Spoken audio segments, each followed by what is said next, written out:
Good morning, I'm Clinton Griffiths. Drought conditions are really starting to cut into the nation's cattle herd, with the latest cattle on feed numbers posting another decline at U.S. feedlots for March. Ag Day's Michelle Rook is here with a deeper dive into those numbers.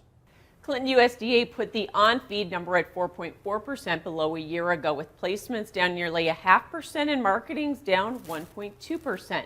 Now, while the on-feed number was slightly above estimates, it still puts total inventory in feedlots at only 11.6 million head. This is the lowest number on feed since 2017 for this time period. It's also coming off a record for the series in April of 2022 at 12.1 million. Market analysts say this isn't unexpected with the drought conditions that continue to persist in the central and southern plains, and those numbers are likely to tighten even more going forward. But we're still going to be well below year-ago levels, well below, some of these historical levels.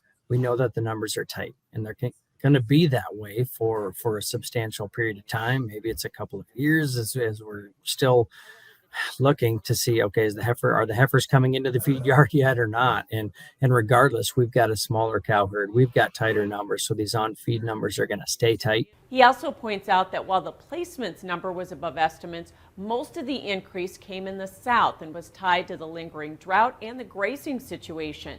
Texas saw the biggest increase, with range and pasture conditions at 58% Porterberry poor, and 52% of the winter wheat crop is also receiving that rating. In fact, we've heard about poor wheat conditions in the south, and looking for a home for those cattle. It was time for them to be placed. They had to be moved.